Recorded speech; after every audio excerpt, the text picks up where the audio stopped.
کہ عام طور پر لوگ نیکی کا جو تصور ذہنوں میں رکھتے ہیں وہ عمل کے ظاہر کے اعتبار سے، یہ کام بڑا نیکی کا کام ہے،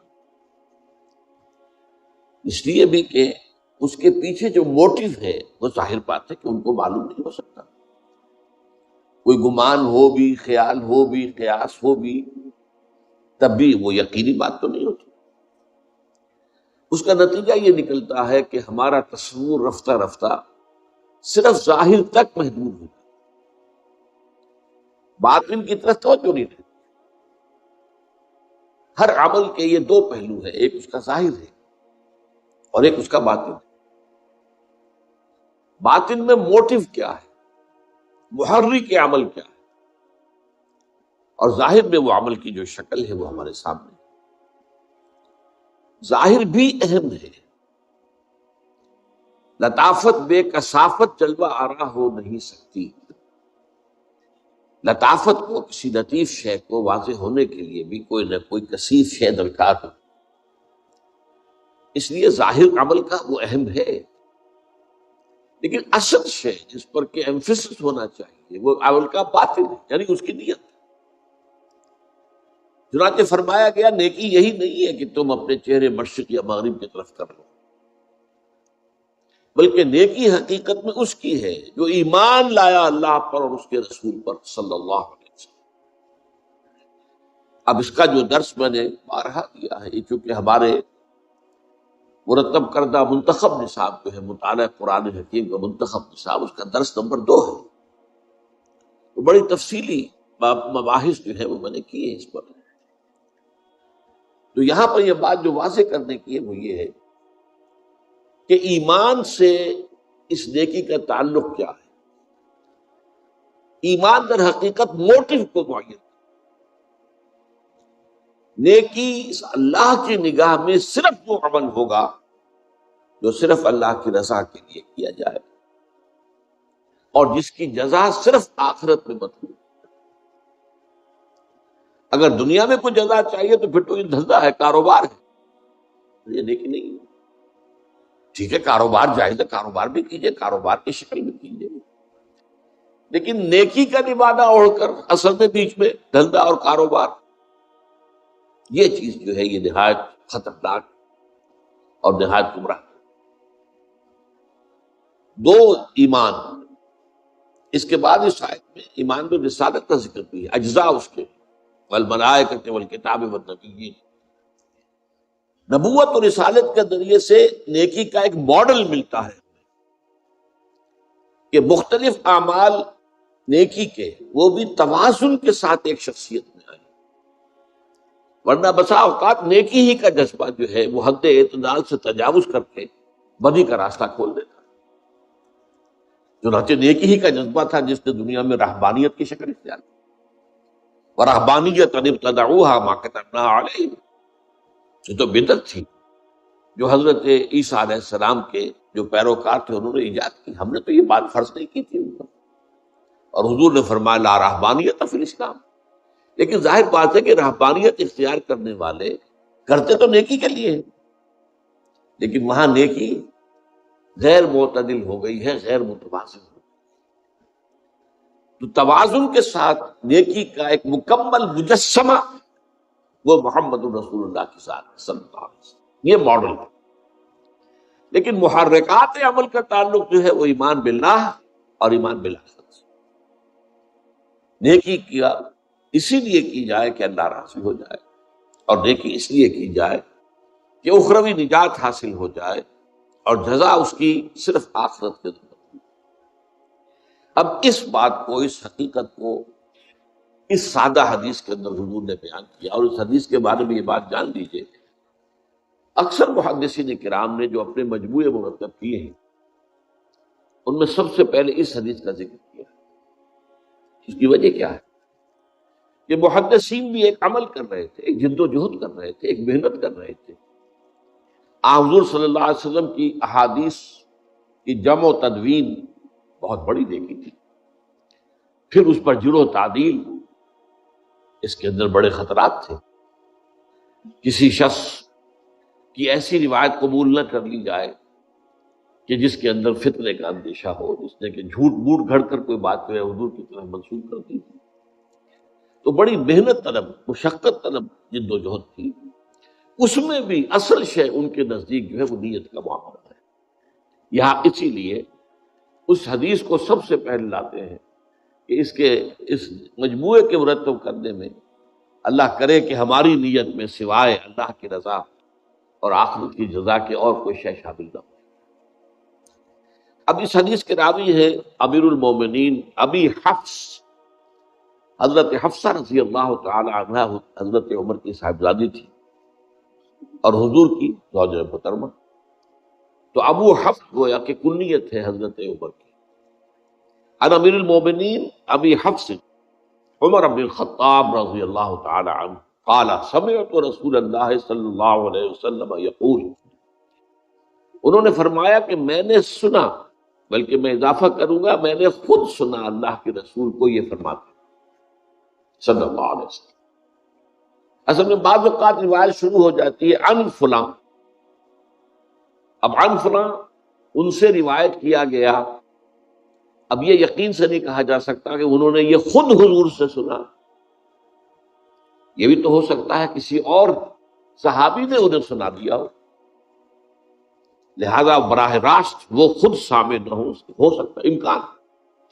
جب عن سے بات ہو جائے گی صرف تو پھر وہ بات کافی نہیں ہوگی. یہاں یہ ہے کہ فرمایا قال سمعت رسول اللہ صلی اللہ علیہ وسلم یقول، میں نے خود سنا اللہ کے رسول صلی اللہ علیہ وسلم کو فرماتے. اب یہ متن ہے آگے جو حدیث کی.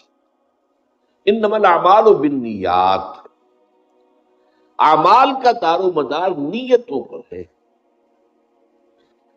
یہاں اگرچہ اعمال کا لفظ جو ہے عام آدمی سمجھے گا کہ عام ہے، عمل نیکی کا بدی کا نہیں. عربی زبان میں جو دو لفظ ہیں عمل اور فعل، فعل کی جمع افعال، عمل کی جمع اعمال، ان کے استعمال میں یہ فرق ہے. قرآن و حدیث کے حوالے سے اگر ہم سمجھے کہ عمل کہتے ہیں اس کام کو جس میں مشقت لگتی ہو، محنت طلب ہو، جس کے بعد انسان تکان محسوس کرتا ہے. اسی لیے قرآن مجید میں عاملۃ ناصبہ، بعض چہرے ہوں گے قیامت کے دن جن پر تکان طاری، اس لیے کہ وہ ایگزاسٹڈ ہوں گے. اس کے لیے لفظ ہے عاملۃ ناصبہ تصلیٰ نارا حامیہ، اور یہ وہ لوگ ہوں گے کہ جو دہکتی ہوئی آگ کے اندر، تپتی ہوئی آگ کے اندر داخل. تو یہاں اصل میں گفتگو جو ہے وہ نیکی کے بارے میں ہو رہی ہے، اعمال. چنانچہ میں بعض آیات آپ کو اور بھی سناؤں گا. یہ مضمون اتنا اہم ہے کہ قرآن مجید کے اور احادیث کے بعد اور حوالے اس کے ساتھ میں دوں گا. مراد یہاں پر ہے نیک اعمال. اعمال انما الاعمال بالنیات، یہ نہیں ہے کہ آپ برائی کا کام کر رہے ہو، معصیت کا کام کر رہے ہو کہ میری نیت تو نیک ہے. یہاں پر اس کا اطلاق نہیں ہوگا، بدی پر نہیں ہوگا، برائی پر نہیں ہوگا، معصیت کے کام پر نہیں ہوگا، گناہ کے کام پر نہیں ہوگا. اس حدیث کا جو اطلاق ہو رہا ہے وہ نیکیوں پر. انما الاعمال بالنیات وانما لکل امرئ ما نویٰ، اور ہر شخص کے لیے وہی کچھ ہے، وہی اسے بدلہ ملے گا جس کی اس نے نیت کی. عمل کا ظاہر کچھ بھی ہوگا، لیکن اللہ کی نگاہ میں اصل شے یہ ہوگی کہ اس کے پیچھے اس کی نیت کیا تھی، ارادہ کیا.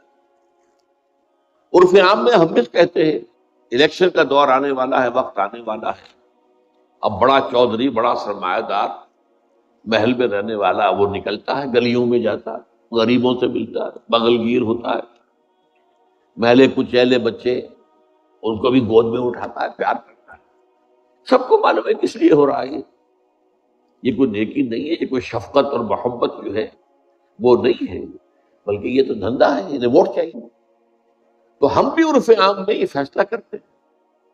لیکن بعض چیزیں تو جو کہ ہمارے مشاہدے میں بالکل نمایاں ہوتی ہیں، لیکن بعض مخفی ہوتی ہیں.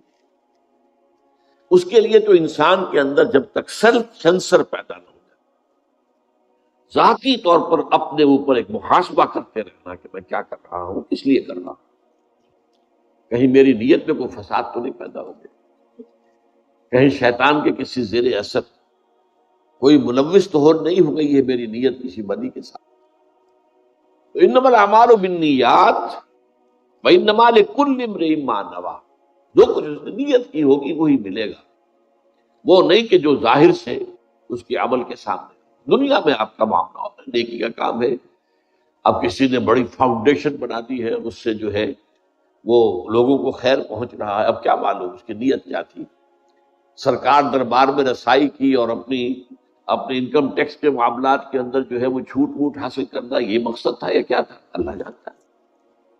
لیکن یہ ہے کہ وہ کام دنیا میں تو ہم کہیں کہ بھائی نیکی کا کام ہے، بڑا کا اچھا کام ہے، لیکن یہ کہ اللہ تعالیٰ کے ہاں اس کا معاملہ سارا نیتوں کے حوالے سے طے ہو. اب ایک مثال دی حضور نے صلی اللہ علیہ وسلم، فمن كانت ہجرته الى اللہ ورسولہ فہجرتہ الی اللہ ورسولہ. تو جس شخص کی ہجرت ہوئی ہے اللہ اور اس کے رسول کی جانب، تو اس کی جو ہجرت ہے وہ اللہ اور اس کے رسول ہی کے حساب میں. ہجرت کیا تھی؟ حکم ہو گیا تھا کہ اب مکے کو خیر بات کہو اور مدینے پہنچو، اہل و عیال کو چھوڑنا پڑے، مکے کے بھیڑیوں کے رحم و کرم پر چھوڑو، حکم. اسی طریقے سے جو ادھر ادھر کے بکھرے ہوئے قبائل میں مسلمان تھے انہیں بھی حکم تھا کہ اپنے قبیلوں کو چھوڑو اور آؤ مدینے. اس کی وجہ کیا تھی؟ یہ میں نے اپنی کتاب میں منہج انقلاب نبوی میں اس کو پوری طریقے سے واضح کیا دلائل کے ساتھ. اب وہ دور آ رہا تھا حضور کی جد و جہد میں کہ جس میں براہ راست تصادم ہونا تھا کفر کے ساتھ، لہذا ضرورت تھی کہ پوری قوت ایک مرکز پر جمع ہو جائے. اگر قوت منتشر ہے، کچھ لوگ یہاں ہیں، کچھ وہاں ہیں، کچھ یہاں ہیں، کچھ وہاں ہیں، تو کوئی ایک جو ہے مؤثر اقدام نہیں کیا جا سکتا. لہذا یہ ہجرت فرض تھی. اس سے پہلے 2 ہجرتیں ہوئی تھی، وہ والنٹری تھی، اختیاری تھی. حبشہ کی طرف اس میں صرف اجازت دی گئی تھی کہ اگر یہاں کی سختیاں نہیں جھیلی جا رہی، اگر صبر کا پیمانہ لبریز ہو رہا ہے، برداشت سے باہر ہو گیا معاملہ، جاؤ ٹھیک ہے چلے جاؤ، حبشہ میں جا کر پناہ گزین ہو جاؤ. وہ پناہ گزینی تھی اس لیے کہ وہاں ایک بادشاہ ہے جو دیکھ ہے، اچھا ہے، عادل ہے، منصف ہے. لہذا وہ ہجرت جو تھی وہ فرض نہیں تھی، وہ اختیاری تھی. یہ ہجرت فرض تھی اس لیے کہ یہ تو حضور کی انقلابی جد و جہد کے اندر ایک اہم قدم کی حیثیت رکھتی. اب ہجرت کا ظاہر کیا؟ کوئی شخص مکہ چھوڑ کر مدینے آ گیا ہے، ہم تو یہی کہیں گے نا، اور کیا کہیں. لیکن یہ کہ اس کی ہجرت کا اصل سبب اللہ اور اس کے رسول پر ایمان اور ان کی محبت اور ان کے حکم کی پیروی ہے یا کوئی اور مقصد ہے، یہ اللہ جانتا ہے. اب اس کی 2 مثالیں تھیں. پہلے تو فرمایا فمن کانت ہجرتہ الی اللہ ورسولہ، اگر یہی ہے تو ان کی ہجرت جو ہے اللہ اور اس کے رسول ہی کے حساب میں رہے گی، انہیں اجر و ثواب پورا ملے گا. ومن کانت ہجرتہ لدنیا یصیبها، اور جس کسی کی ہجرت ہوئی ہے دنیا کے حصول کے لیے، تاکہ دنیا حاصل کر لے، او امرأۃ ینکحها، یا ہجرت کی ہے کسی عورت کے لیے کہ اس سے نکاح کرنا ہے، فہجرتہ الی ما ہاجر الیہ، تو پھر اس کی ہجرت جو ہے اللہ اور اس کے رسول کے حساب میں شمار نہیں ہوگی. وہ تو جس چیز کے لیے ہجرت اس نے کی ہے اسی کے حساب میں شمار نہیں. اب اس کو سادہ سے مثال سے میں سمجھا دوں کہ مثلاً مکے میں کوئی مسلمان کوئی دکانداری کرتا ہے یا کوئی جیسے کہ حضرت خباب لوہار تھے رضی اللہ تعالیٰ. اب ظاہر بات ہے کہ جو وہاں پر کشیدگی ہو چکی تھی اہل ایمان اور کفار کے درمیان، تو کفار تو ان سے کام کراتے نہیں ہوں گے، تو اہل ایمان ہی کی طرف سے جو بھی ان کے لیے ہو سکتی تھی کوئی موقع جو ہے معاش کا پیدا ہوتا تھا. اب اگر وہ لوگ چلے گئے، اب یہ کیا کریں؟ اب اس وجہ سے کہ میرے جو گاہک تھے وہ تو چلے گئے، فرض کر رہا ہوں، اس کی وجہ سے وہ بھی ہجرت کر رہے ہیں. تو یہ باریک بات ہے، یہ اللہ کے علم میں ہے. کوئی شخص جو ہے خود ان کے بارے میں یہ بات نہیں کہہ سکتا، کوئی حکم نہیں لگا سکتا، اللہ کے علم میں. تو اللہ تعالیٰ تو اپنے علم کے حساب سے حضور کو بتا رہا، حضور ہمیں بتا رہے.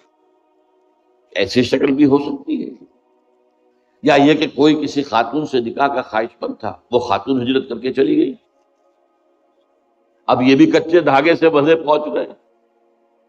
تو اب یہ ان کی ہجرت جو ہے، یہ ظاہر بات ہے اللہ اور اس کے رسول کے لیے شمار نہیں ہوگی، بلکہ اس خاتون کے عشق اور محبت کے کھاتے میں آئے گی. کہتے ہیں کہ ایک صاحب تھے مہاجر ام قیس، ان کو کہا جاتا تھا، ام قیس کے مہاجر، مشہور ہو گیا ہوگا. یہ دو مثالیں دے دی، فہجرتہ الی ما ہاجر الیہ، تو ان کی ہجرت بظاہر تو عمل وہی ہے جو ایک مومن صادق نے کیا ہے، کہ وہ مکے سے اپنی بود و باش، اپنی رہائش ترک کر کے مدینے میں آگے حاضر ہو گئے. لیکن یہ ہے کہ اس کے پیچھے اصل موٹو کیا تھا، ساری بات کا دار و مدار اللہ کے ہاں دار و مدار اس پر. دنیا میں ہم فیصلے نہیں کر سکتے نیتوں کے بارے میں، کسی کی نیت پر شک کرنا، حملہ کرنا جائز نہیں.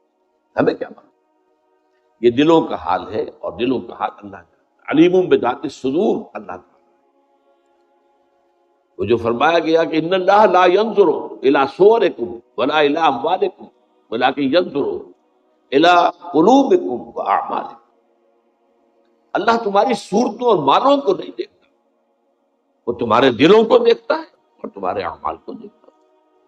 عمل صحیح ہے، نیک ہے، اور دل میں اس کے لیے جو موٹیو اور جذبہ تھا، وہ جو قوت محرکہ تھی، وہ بھی صحیح ہے. وہ عمل ہے جو اللہ کے ہاں مقبول ہوگا. اب اسی کے حوالے سے میں چند حدیثیں کس انتہا تک یہ بات حضور نے پہنچائی ہے. حضور نے فرمایا من صلی یرائی فقط اشرک، ومن صام یرائی فقط اشرک، ومن تصدق یرائی فقط اشرک. جس نے دکھاوے کے لیے نماز پڑھی اس نے شرک کیا. اب نماز تو بہت بڑا نیکی کا فعل ہے، بہت بڑا نیکی کا فعل ہے. یہ تو ارکان اسلام میں سے رکن اعظم ہے، الصلاۃ میں عماد الدین. لیکن اس کے پیچھے بھی نیت اگر دکھاوے کی ہے، ریاکاری کی ہے، اپنی دینداری کا اور اپنی تقوی کا روب گانٹنا ہے لوگوں کے اوپر، تو پھر یہ شرک ہے. ومن صام یرائی فقط اشرک، اور جس نے روزہ رکھا دکھاوے کے لیے اس نے شرک کیا. ومن تصدق یرائی فقط اشرک، اور جس نے صدقہ و خیرات دیا دکھاوے کے لیے، ریاکاری میں، اس نے شرک کیا. اور شرک سے زیادہ بڑا گناہ، گھنامنا گناہ اور کوئی نہیں. 2 مرتبہ سورہ نساء میں یہ آیت آئی ہے، ان اللہ لا یغفر ان یشرک بہ ویغفر ما دون ذلک لمن یشاء. اللہ تعالیٰ اس سے ہرگز نہیں بخشے گا کہ اس کے ساتھ شرک کیا جائے، ہاں اس سے کم کر جس کو چاہے گا. ایک اور حدیث میں اس سے بھی زیادہ باریک بات کہی.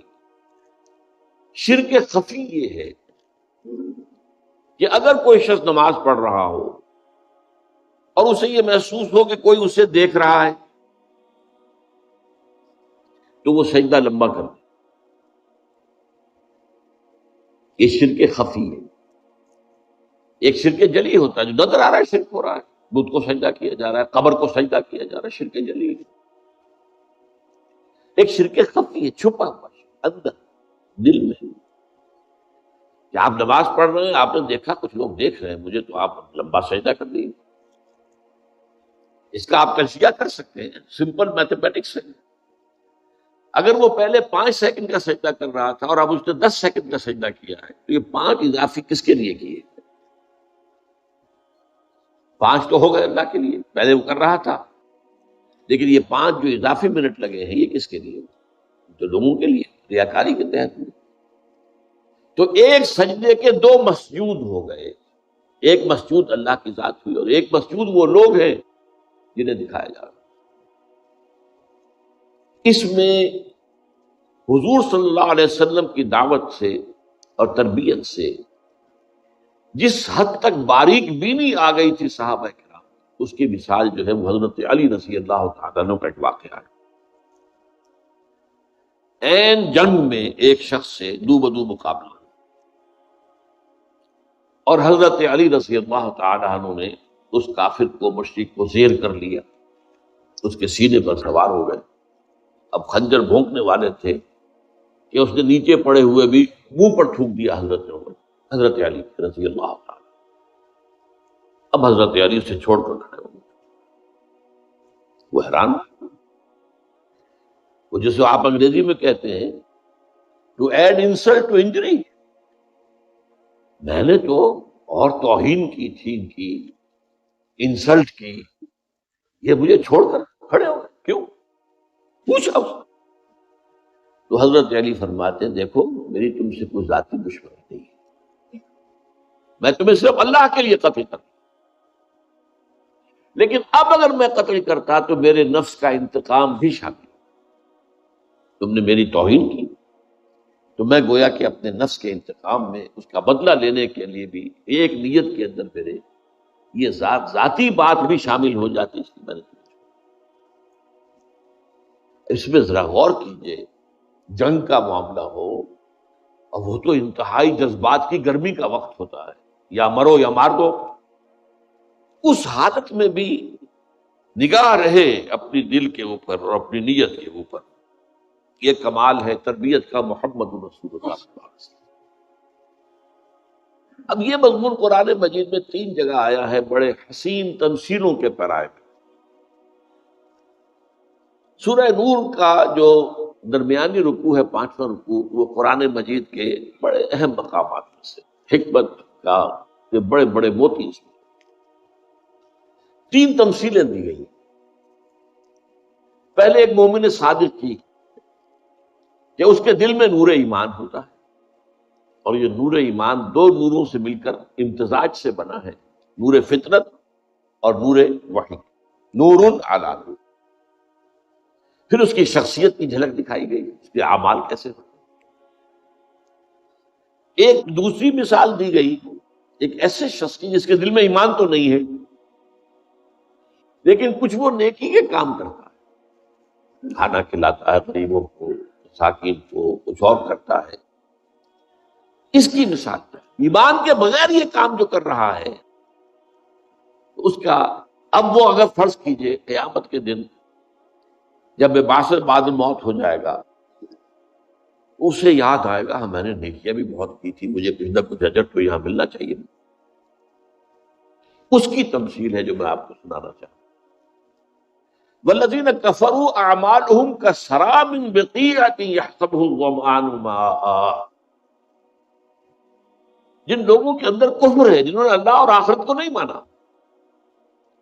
ان کے اعمال، ان کی نیکیاں سراب کے مانند ہے، جیسے کہ صحرا میں دور سے پانی نظر آتا ہے، پانی نہیں ہوتا، مراج، سراب. اب پیاسا آدمی جا رہا ہے، دوڑ رہا ہے، بھاگتا ہو، جب ایگزاسٹ ہو گیا بھاگ نہیں سکتا تو کھسکتا ہے، گھسٹتا ہوا بھی جاتا ہے.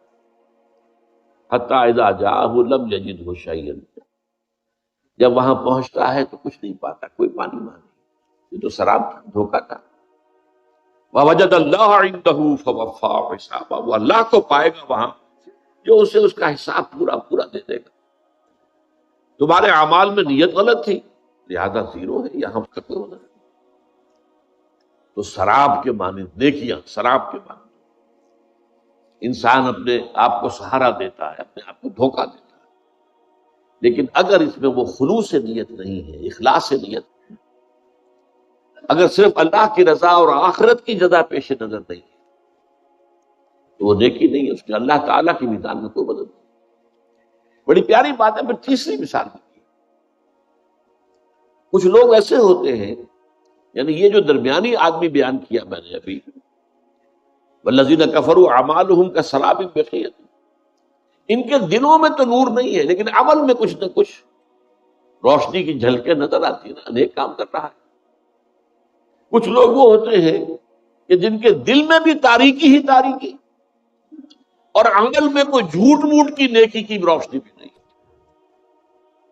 خالص دست پرست، خالص مفاد پرست، کسی خیر کے لیے، کسی نیکی دکھاوے کے لیے بھی نہیں.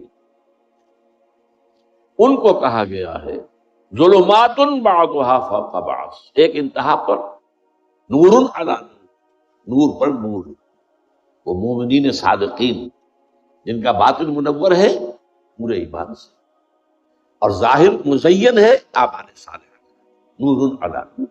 اللہم ربنا اجعلنا منہم، اللہ ہم سب کو ان میں شامل ہونے کی توفیق عطا کرے۔ ایک وہ ہے کہ جن میں وہ ایمان تو ہے نہیں، ظاہر جو ہے کچھ ملمے کی نیکی ہے، ملمے کی چمک ہے، تو وہاں بہرحال اجر و ثواب نہیں ہوگا، تو شراب کے مانند ہوگی اس کی نیکیاں، اس کے اعمال، وہ امید میں آگے بڑھے گا کس تک پہنچے گا، لیکن وہاں تو اللہ اس کا حساب چکانے کے لیے موجود ہوگا۔ اور تیسرے وہ او کظلمات فی بحر اللجی یغشاہ موج من فوقہ موج من فوقہ سحاب ظلمات بعضها فوق بعض، اندر بھی تاریکی ہی تاریکی اور عمل میں کوئی جھوٹ موٹ کی نیکی کی چمک بھی نہیں۔ اچھا، دوسرا مقام ہے سورہ ابراہیم، آیت نمبر 18، مثل الذین کفروا بربہم اعمالهم کرماد اشتدت به الريح في يوم عاصف لا يقدرون مما كسبوا على شيء وذلك هو الضلال البعید۔ اس قدر خوبصورت یہ تمثیلیں ہیں یہاں، فصاحت اور بلاغت کی معراج ہے، کلام الملوک کے ملوک الکلام ہے، اللہ کا کلام ہے۔ وہ لوگ جنہوں نے کفر کیا، اللہ اور آخرت پر ان کا ایمان کیا، اعمالہم ان کی نیکیاں جو ظاہر میں نیکیاں نظر آتی، ان کے اعمال، ان کی مثال ایسے ہے کراماد کہ جیسے راکھ کا ایک ڈھیر ہو، اشتد بہ الریح فی یوم عاصف، ایک جھکڑ والے دن وہ ہوا تیزی سے چلے اور راکھ کو بکھیر دے، کوئی وجود نہیں ہے اس کو۔ فرمایا لا یقدرون مما کسبوا علی شیء، وہ جو کچھ انہوں نے کمائی کی تھی اپنے خیال میں، نیکیاں کمائی تھی، نیک اعمال کیے تھے، ان میں سے کسی کے اجر و ثواب پر انہیں قدرت حاصل نہیں ہوگی، کچھ نہیں ملے گا، کوئی فائدہ نہیں، اس لیے کہ وہ سب دکھاوے کی نیکیاں تھی، ریاکاری کی نیکیاں تھی، ایمان کے موٹو سے خالی تھی۔ مثل الذین کفروا کفروا بربہم اعمالہم کرماد اشتدت بہ الریح فی یوم عاصف لا یقدرون مما کسبوا علی شیء ذلک هو الضلال البعید۔ اب اس میں آخری جو تمثیل ہے یہ سورہ فرقان میں آئی، یہ تو ایک عجیب ورلڈ پکچر جسے کہنا چاہیے، الفاظ میں ایک چیز کا کی تصویر بنا دینا، اور نقشہ کیا ہے؟ وَقَدِمْنَا إِلَىٰ مَا عَمِلُوا مِنْ عَمَلٍ فَجَعَلْنَاهُ هَبَاءً مَنْثُورًا۔ انہی کفار کا ذکر ہو رہا ہے کہ انہوں نے اپنے خیال میں بڑے بڑے اعمال کیے ہوئے تھے، بڑے غریبوں کو کھانے کھلائے تھے، جیسے کہ ابو جہل نے کہا تھا جب اس سے کہا گیا کہ کیا تمہارے خیال میں محمد جھوٹ بول رہے ہیں صلی اللہ علیہ وسلم، یہ دعویٰ کر رہے ہیں کہ ان کے پاس وحی آئی ہے، وہ اللہ کے نبی ہیں، کیا جھوٹ بول رہے ہیں؟ کہا نہیں، انہوں نے کبھی جھوٹ نہیں بولا۔ تو پھر مانتے کیوں نہیں؟ اس نے کہا ہمارا اور بنو ہاشم کا ایک مقابلہ چل رہا تھا، انہوں نے غریبوں کو کھانے کھلائے، ہم نے ان سے بڑھ کر کھانے کھلائے، انہوں نے حاجیوں کی خدمت کی، ہم نے ان سے بڑھ کر خدمت کی، تو ابھی تک تو ہم کندھے سے کندھا ملا کر آ رہے ہیں، اب ان کی نبوت مان لیں۔ ظاہر بات ہے محمد کون ہے صلی اللہ علیہ وسلم؟ ہاشمی ہے نا، بنو ہاشم میں سے، اگر نبوت مان لیں ان کی تو ہم تو ہمیشہ کو غلام ہو جائیں گے، یہ گوارا نہیں۔ تو ان کے ہاں نیکی جو ہے وہ باہمی مسابقت میں بھی، دکھاوے کے اندر بھی تو نیکی کے اندر ہوتا، آگے سے ایک دوسرے سے آگے نکلنا تاکہ زیادہ شہرت ہو جائے، زیادہ تعریف ہو، زیادہ ڈنکے بج جائیں ان کی سخاوت کے، ان کی نیکی کے۔ تو یہاں فرمایا وَقَدِمْنَا إِلَىٰ مَا عَمِلُوا مِنْ عَمَلٍ، یہاں من عمل کا لفظ جو آیا ہے وہ اس اعتبار سے سمجھ لیجیے کہ تنکیر جو ہے نکرہ، تنکیر تفخیم کے لیے، وہ جو بڑے بڑے عمل انہوں نے کیے ہوں گے ہم آگے بڑھیں گے ان کی طرف، ان اعمال کی طرف، اس میں نقشہ جو ہے وہ سمجھ لیجئے جیسے فٹ بال کھیلنے والا، بلا تشبیہ میں بات سمجھانے کے لیے کہہ رہا ہوں، وہ دوڑ کر آتا ہے، ہٹ لگاتا ہے، کک کرتا ہے بال کو، اسی طریقے سے قدمنا الی ما عملوا، ہم آگے بڑھیں گے ان کے اعمال کی طرف، اور وہ عمل بڑے بڑے اعمال ان کے خیال میں پڑی دیکھیے، فجعلناہ ھباء منثورا، ہم اسے کر دیں گے گرد و غبار پھیلا ہوا، جیسے وہ راکھ منتشر ہو گئی ہے گرد و غبار منتشر۔ یہ تین تمثیلیں جو ہیں قرآن مجید میں اس ریاکارانہ نیکی کی، اور ان سب کے لیے سادہ ترین تشریح اور تفسیر اور تبیین وہ حضور کی حدیث ہے، اور یہی رشتہ میں آپ کو سامنے لانا چاہتا تھا کہ قرآن اور حدیث کا رشتہ کیا ہے، تعلق کیا ہے۔ انما الاعمال بالنیات وانما لکل امرئ ما نوی فمن كانت ہجرته الى اللہ ورسولہ فہجرته الى اللہ ورسولہ ومن كانت ہجرته لدنیا یصیبها او امرأة ينکحها فہجرته الى ما ہاجر الیہ۔ اب اس گفتگو سے آج کی ایک بہت اہم مسئلہ جو ہے وہ بھی حل ہوتا۔ ہمارے نوجوان پوچھتے ہیں یہ جو کفار اتنے بڑے بڑے نیکی کے کام کرتے ہیں تو کیا انہیں کوئی اجر و ثواب نہیں ملے؟ یہ ہندو پن کے کام کرتا ہے، اسے پن کہتے تھے، وہ ثواب کا کام۔ اب ایک شخص تھا گنگا رام، اس نے اتنا بڑا ہسپتال بنا دیا، ظاہر بات ہے کہ عام آدمی تو متاثر ہوتا، یا یہ کہ یورپینز ہیں، امریکنز ہیں، انگریز ہیں، عیسائی ہیں، وہ بھی بڑے کام کرتے ہیں، ادارے قائم کرتے ہیں، بڑے نیکی کے کام، بڑے بڑے کام، تو ان کے اعمال کی کوئی قدر و قیمت نہیں ہوگی۔ یہ مسئلہ حل ہو گیا۔ وہ کیوں کرتے ہیں یہ سوچنا پڑتا ہے۔ اگر وہ اللہ کو نہیں مانتے، آخرت کو نہیں مانتے، تو پھر کوئی اور موٹو ہے، کوئی دکھاوا ہے، کوئی ریاکاری ہے، کوئی شہرت کا حصول ہے، کوئی سرکار دربار میں رسائی کا اس کو ذریعہ بنانا ہے، کوئی نہ کوئی چیز تو ہوگی۔ انسان کا کوئی عمل جو ہے بغیر کسی مقصد اور نیت کے تو نہیں ہوتا۔ فرض کیجئے آپ یہ کہیں کہ فرض کیجئے ایک شخص خدا کو بھی مانتا ہے اور آخرت کو بھی مانتا ہے، رسول کو نہیں مانتا۔ سوال یہ ہے کہ کیوں نہیں مانتا؟ ایک ایسے شخص کا معاملہ تو مختلف ہو جائے گا جس تک رسول کی دعوت پہنچی نہیں، اس کا معاملہ جو ہے وہ اگر توحید پر قائم ہو اور آخرت کو مانتا ہو تو اللہ تعالیٰ کے ہاں اس کے اعمال قبول ہو جائیں، کیونکہ رسالت کا پیغام پہنچا ہی نہیں۔ اب حضور کے زمانے میں آپ کو معلوم ہے پیغام تو ابھی صرف عرب کی حدود تک پہنچا تھا، یا اس کے بعد آپ نے خطوط لکھے تھے، صرف بادشاہوں کو لکھے تھے، عوام تک تو نہیں گئے تھے، یا پھر فتوحات کے بعد جو ہے وہاں کے لوگوں نے اسلام کو بھی سمجھا، اسلام کو دیکھا، مسلمانوں کو دیکھا، اسلام کی برکات کو دیکھا، لیکن چین میں رہنے والوں تک تو کچھ نہیں ہوا تھا۔ لہذا وہ لوگ جو ہیں مستثنا ہوں گے، ان کا علیحدہ معاملہ، ان سے توحید پر معاملہ۔ لیکن جن تک پیغام پہنچ گیا،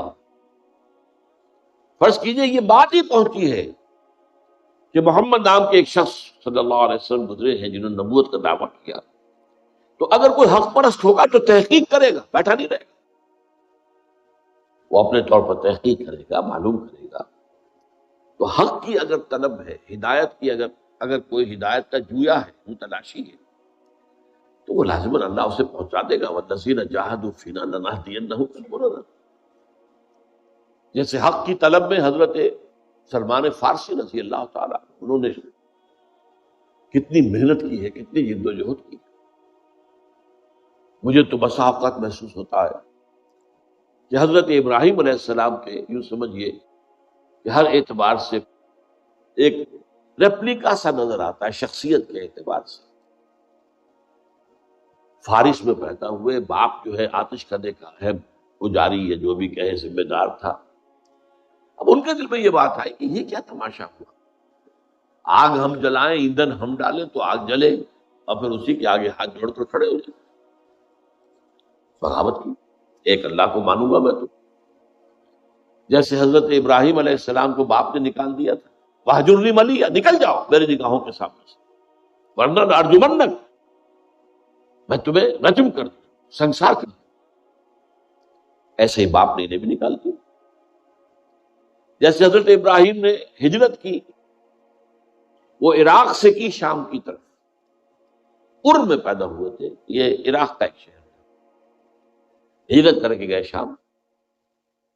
ایسے ہی یہ ہجرت کر رہے ہیں ایران سے عراق، عراق سے متصل شام ہے، ایران سے متصل جو ہے عراق، اور وہاں جو ہے انہوں نے جا کر عیسائیت اختیار کر لی، اس لیے کہ اس وقت تک اسلام عیسائیت ہی تھا، حضور کی تو بعثت ابھی ہوئی نہیں۔ جب تک حضور کی بعثت نہیں ہوئی، حضرت مسیح ہی کا دور نبوت اور رسالت جاری ہے، عیسائی ہو گئے۔ اب وہ عیسائی راہبین کے پاس علم حاصل کرنے کے لیے، تربیت حاصل کرنے کے لیے، ایک کے پاس رہے، اس کے انتقال کا وقت آ گیا تو فرمایا کہ میری تو ابھی تسلی نہیں ہوئی، اطمینان نہیں ہوا، میرے طلب علم کو سیری ابھی نہیں ہوئی۔ اس نے پتہ دیا کہ اچھا اب جاؤ فلاں راہب کے پاس رہے، وہاں پہنچ گئے، وہاں زیر تربیت و تعلیم رہے، اس کا بھی وقت آ گیا، وہی بات دہرائی۔ تب اس نے کہا کہ میرا علم مجھے بتا رہا ہے کہ جنوب کی طرف کھجوروں کی سرزمین میں نبی آخر الزماں کا ظہور ہونے والا ہے۔ عیسائیوں میں اس وقت تک بڑے حق پرست لوگ موجود تھے، حضور کے زمانے تک۔ آج کی عیسائیت ختم ہو چکی ہے۔ وہ جو سائمن کے پیروکار تھے، شمعون کے، وہ موحدین تھے۔ آج کی عیسائیت پالزم ہے، سینٹ پال کے یہ سب جو ہے پیروکار ہیں، جس نے تسنید ایجاد کی ہے اور جس نے شریعت جو ہے موسوی کو ساقط کیا۔ اس اعتبار سے اس وقت تک جو ہے وہ لوگ موجود تھے جو صحیح حضرت عیسیٰ علیہ السلام کے پیروکار تھے۔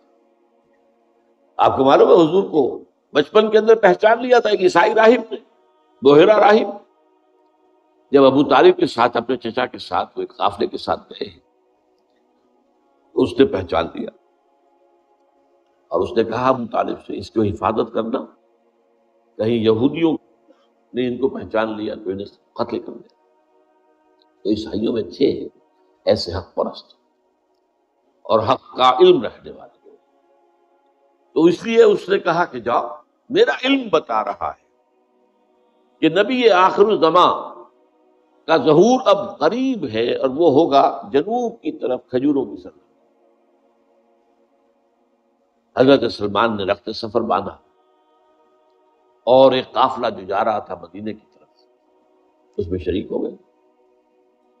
ڈاکوؤں نے ڈاکہ ڈالا، جو کچھ تھا لوٹ لیا، ان کو گرفتار کر کے اور غلام بنا کر بیچ دیا۔ خریدا ایک مدینے کے یہودی نے، مدینے پہنچ گئے۔ اس کو کہتے ہیں طلب صادق۔ لیکن ظاہر بات ہے کہ اب غلامی کی بیڑیاں جو ہیں وہ پاؤں میں پڑی ہوئی ہیں، آگے تو نہیں جا سکتے۔ سن رہے ہیں کہ مکے میں ایک شخص نے دعویٰ کیا ہوا ہے، لیکن جائے کیسے؟ اب یہ کہ حضور خود تشریف لے آئے ہجرت فرما کر۔ میں کہا کرتا ہوں کہ یہاں کنواں جو ہے وہ چل کر پیاسے کے پاس گیا، حضور پہنچے صلی اللہ علیہ وسلم۔ اب انہوں نے اپنے مالک سے کچھ کھجوریں حاصل کی اور لے کر پہنچ گئے حضور کی خدمت میں۔ آپ نے پوچھا کیا ہے؟ یہ صدقہ ہے، آپ کے لیے لایا ہوں۔ میں صدقہ میں نہیں لیتا، یہ غریبوں کا حق ہے، تقسیم میں۔ اور یہ بات بتائی تھی اسی راہب نے کہ یہ ان کی جو نشانی ہوگی، صدقہ قبول نہیں کریں گے، ہدیہ قبول کر لیں۔ کچھ دنوں کا بیچ ڈال کے پھر کچھ کھجوریں لی، پھر پہنچے، کیا ہے؟ یہ ہدیہ ہے آپ کے، ہدیہ قبول، ایمان لے۔ اب دیکھیے طلب حق کے اندر ایک انسان اگر اس کی طلب صادق ہے تو کیا کیا مشقتیں جھیلے۔ لہذا اگر کوئی شخص جس تک اس محمد الرسول اللہ کا پیغام پہنچ چکا ہو، اور پھر وہ ایمان نہ لائے، تو یا تو وہ کسی عصبیت جاہلی کے اندر مبتلا ہے، اپنے زوم میں مبتلا ہے، اور یا یہ ہے کہ اس کے اندر طلب صادق اور طلب حق جو ہے وہ موجود ہے۔ بہرحال آج کی اس حدیث کے حوالے سے چند باتیں آپ کے سامنے آ گئی۔ اللہ تعالی ہمیں بھی توفیق دے کہ ہمارے تمام اعمال ان میں خلوص اور اخلاص، ان کی روح جو ہو وہ خلوص اور اخلاص ہو، اس میں اللہ کی رضا ہمارے پیش نظر ہو، اور صرف آخرت کی جزا اور فلاح۔ اقول قولی ھذا واستغفر اللہ لی ولکم ولسائر المسلمین والمسلمات۔